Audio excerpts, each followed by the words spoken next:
Hi, this is Terry from Art of Toys, and this month we're featuring Kaleidoscopes and Marbles, and we are today at Byrd's Art Glass with Amy Byrd, who is the artist in residence, and she is creating marbles. And say hello, Amy. Hi, thanks for stopping by today and watching me make marbles and listening to all the fun stuff I have going on here.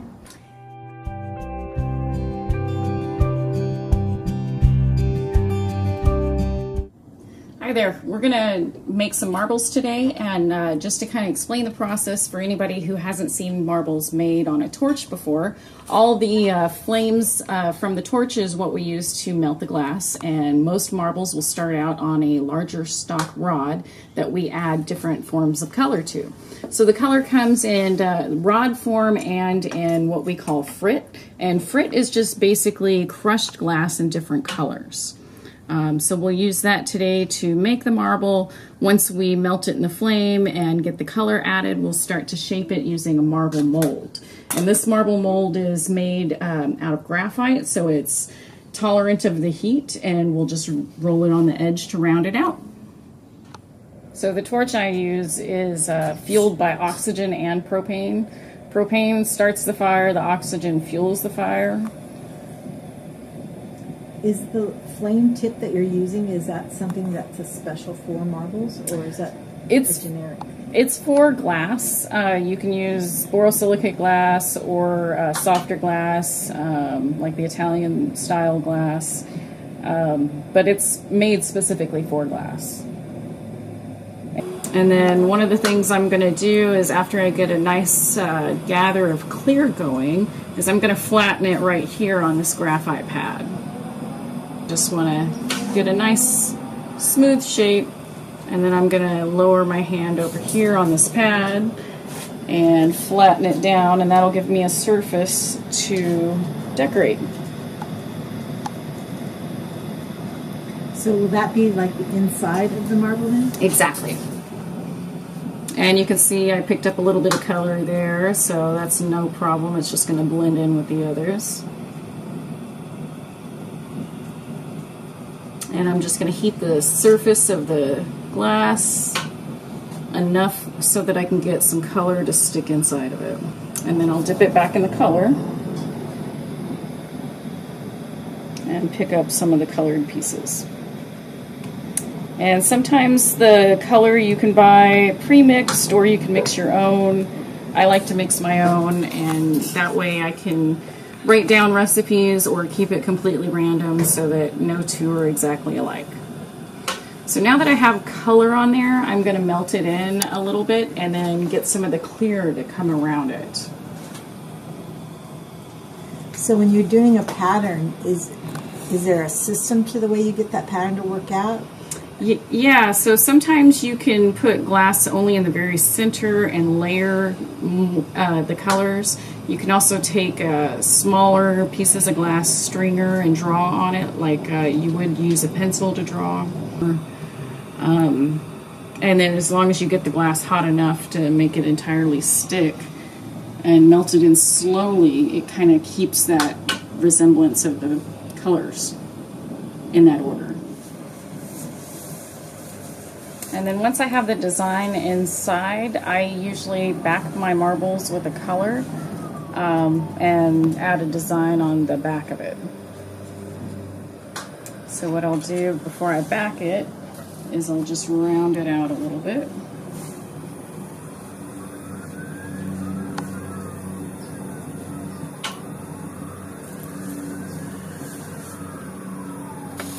And then now so the actual shape is made from the gravity and you holding it, not from this form. Exactly. It's more of a polisher? Yeah, so it's about 90% round, and then I roll it in there to get it all the edges the same and completely round.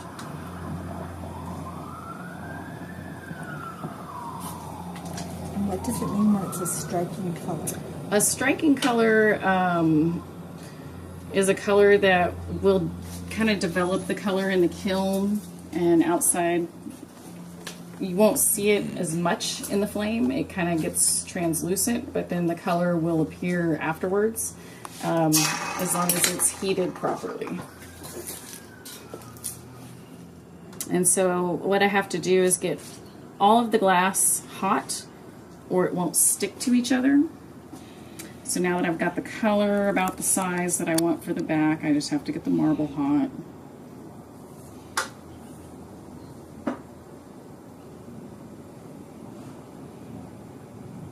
How hot is that marble? So the marble's about 2,000 degrees. The flame atmosphere is about 2,500. Because you said I have to get it hot, and it looks pretty hot to me. Yeah. It'll be the background color when you look inside the marble.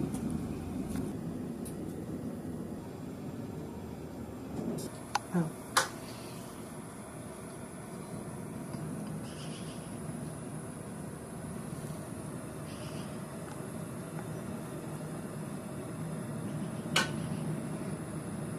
And for the marble mold, you just want it rolling on the edge of the mold. You're not really trying to make the marble fit in the mold.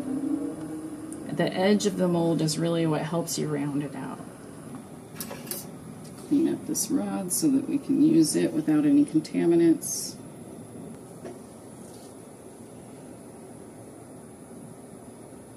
So what I did there is I just kind of tapered the end so that I can make contact with the marble and hold it on this rod.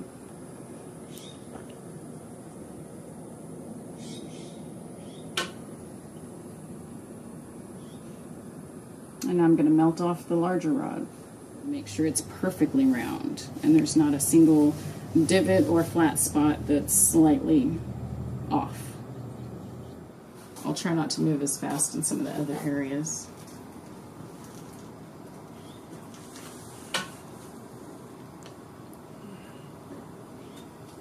But you still don't want it too hot or it'll leave a permanent mark on the marble.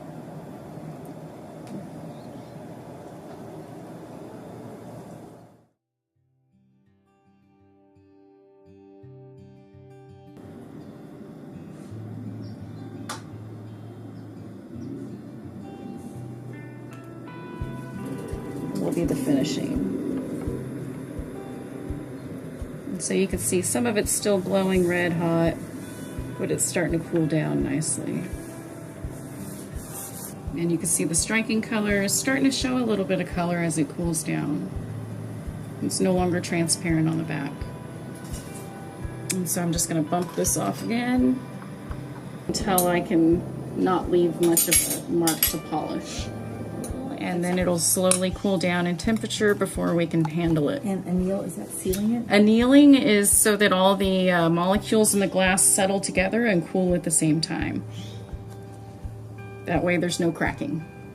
And when you're doing it in the kiln, is it always the same amount of time, or is there different times depending on the marble? Yep, different size of marbles will take different annealing times, and sometimes with opals involved, that can also change the annealing time.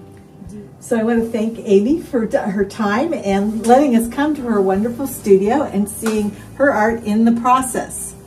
Thanks. Amy, you have a website or Instagram? Yeah, I use Instagram. I'm under Byrds Beads Art Glass. That's BYRDS BEADS Art Glass. And thank you again for visiting us. You can find these wonderful pieces of art on artoftoys.com or in the gallery on 18th and L in Sacramento.